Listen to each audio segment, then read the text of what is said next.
മറ്റൊരു വീഡിയോയിലേക്ക് സ്വാഗതം. ഇന്നിവിടെ വിശകലനം ചെയ്യുന്നത് 30/3/1994 ജനിച്ച ഒരാളുടെ ഗൃഹസ്ഥിതിയാണ്. വിശാഖമാണ് നക്ഷത്രം. മിഥുന ലഗ്നം. ലഗ്നത്തിൽ ഗുളികൻ. 2, 3, 4 ഭാവങ്ങൾ ശൂന്യം. 5-ൽ ചന്ദ്രൻ വ്യാഴം. 6-ൽ രാഹു. 7, 8 ഭാവങ്ങൾ ശൂന്യം. 9-ൽ ബുധൻ കുജൻ ശനി. 10-ൽ സൂര്യൻ.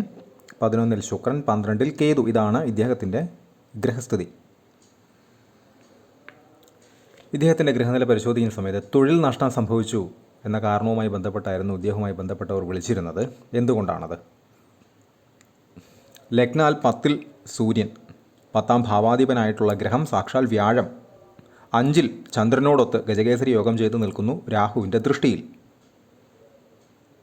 എന്നിട്ടും എന്തുകൊണ്ട് ജോലി നഷ്ടം ഉണ്ടായി? പൊതുവേ ലഗ്നത്തിൽ ഗുളികൻ നിൽക്കുന്ന ആളുകൾക്ക്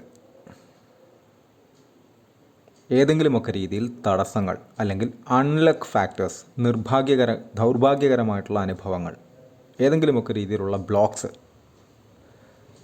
ഗുളികൻ വരുത്തി വയ്ക്കും. അത് 1. 2, 10ാം ഭാവാധിപനായിട്ടുള്ള ഗ്രഹം വ്യാഴം 5-ൽ നിൽക്കുന്നു രാഹുവിൻ്റെ ദൃഷ്ടിയിൽ. ഇതും ഒരു റീസൺ തന്നെയാണ്.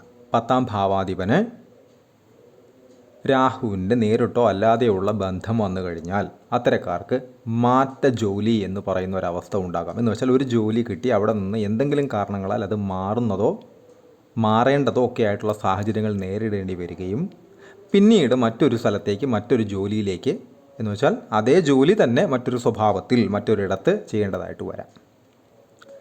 ഇവിടെ ഒരു കാരണവശാലും ഭയപ്പെടേണ്ടുന്ന സാഹചര്യം ഇല്ല.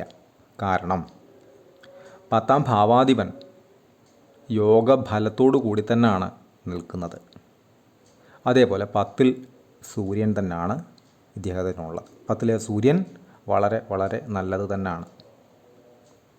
പ്രത്യേകിച്ച് മോശം ഗ്രഹങ്ങളുടെ ഗുളികൻ്റെ അല്ലെങ്കിൽ ഛായാഗ്രഹങ്ങളായിട്ടുള്ള കേതു, രാഹു, അതല്ല എങ്കിൽ നീചനായിട്ടുള്ള ശനി, കുജൻ പോലെയുള്ള ആരുടെയും ബന്ധത്തിലല്ല സൂര്യൻ നിൽക്കുന്നത്.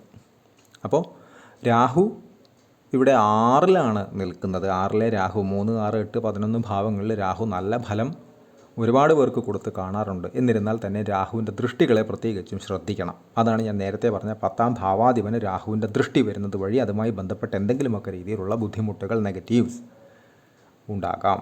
പക്ഷേ അത് ക്രമേണ വ്യാഴമായതുകൊണ്ടും ചന്ദ്രനോടൊത്ത് വ്യാഴം നിൽക്കുന്നത് കൊണ്ടും അത് പോസിറ്റീവായിട്ട് മാറുകയും ചെയ്യും. പിന്നെ ഇദ്ദേഹത്തിന് ജോലി കിട്ടിയ സമയമെന്ന് പറയുന്നത് വളരെ പ്രാധാന്യമുള്ള കാര്യമാണ്. അതുകൊണ്ടാണ് വിവാഹം പോലെയുള്ള ജോലി പോലെയുള്ള കാര്യങ്ങൾക്ക് അതിൻ്റെ തുടക്കമെന്ന് പറയുന്നതിന് ഒരുപാട് പ്രാധാന്യമുണ്ട്. അത് കിട്ടുന്ന സമയമെന്ന് പറയുന്നതിന് ഒരുപാട് പ്രാധാന്യമുണ്ട് എന്ന് പറയുന്നത്. 1, ഇദ്ദേഹത്തിന് നിലവിൽ ബുധദശയാണ് നടക്കുന്നത്.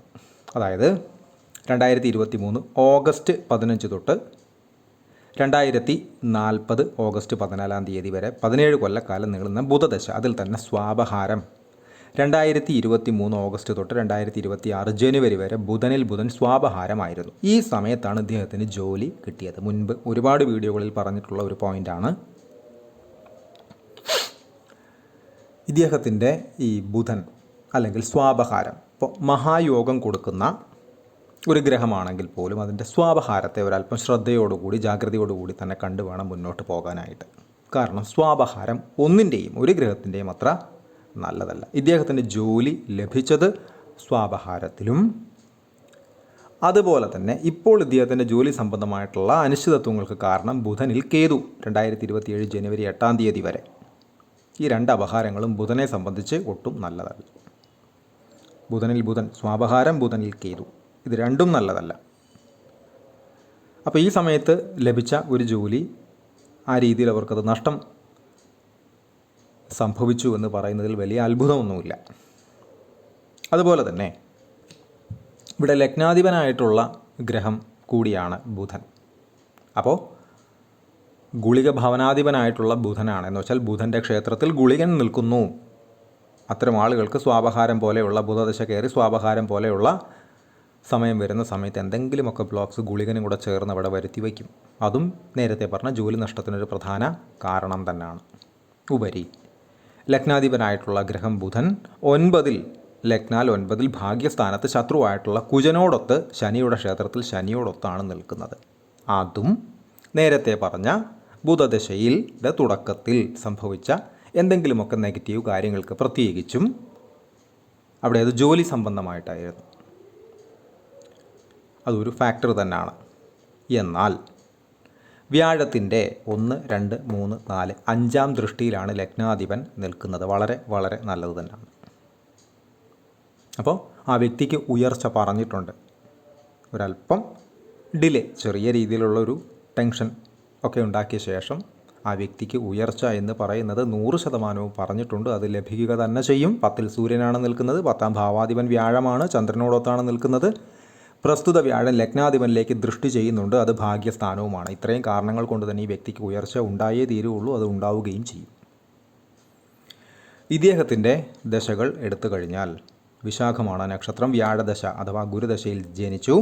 2004 വരെ വ്യാഴം ജന്മശിഷ്ടമായിട്ട് കിട്ടി. അതിനുശേഷം ശനിദശ 2023 വരെ, ശേഷം ബുധൻ 2040 വരെ, ശേഷം കേതു 2047 വരെ, ശേഷം ശുക്രൻ 2067 വരെ, ശേഷം 6 കൊല്ലം സൂര്യൻ, 10 കൊല്ലം ചന്ദ്രൻ, 7 കൊല്ലം കുജൻ എന്നീ ക്രമത്തിലാണ് അദ്ദേഹത്തിൻ്റെ ദശകൾ കടന്നു പോവുക.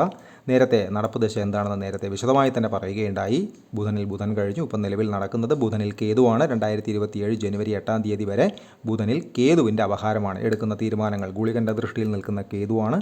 എടുക്കുന്ന തീരുമാനങ്ങൾ ശരിയാണ് എന്ന് ഉറപ്പാക്കുക. അബദ്ധങ്ങൾ പറ്റുന്നില്ല, ചിന്തകളിലും പ്രവൃത്തികളിലും അബദ്ധങ്ങൾ പറ്റുന്നില്ല എന്ന് പ്രത്യേകം ഉറപ്പാക്കുക. ഈ 1-2 കാര്യങ്ങൾ കൃത്യമായി ശ്രദ്ധിച്ച് പോവുക. ക്രമേണ ഇദ്ദേഹത്തിന് പറഞ്ഞിട്ടുള്ള ഗുണഫലങ്ങൾ ഈ വ്യക്തിയിലേക്ക് തീർച്ചയായിട്ടും എത്തത്തക്ക രീതിയിലുള്ള ഗ്രഹങ്ങൾ ഇവിടെ നിൽക്കുന്നുണ്ട് എന്നും തിരിച്ചറിയുക. കൺസൾട്ടേഷൻ ആവശ്യമുള്ള ആളുകൾക്ക് ഈ നമ്പറിൽ കോൺടാക്റ്റ് ചെയ്യാവുന്നതാണ്. കോൺടാക്ട് ഡീറ്റെയിൽസ് ഡിസ്ക്രിപ്ഷനിൽ കൊടുത്തിട്ടുണ്ട്. ഇത്തരം വീഡിയോസ് ഇനിയും തുടരും. നന്ദി.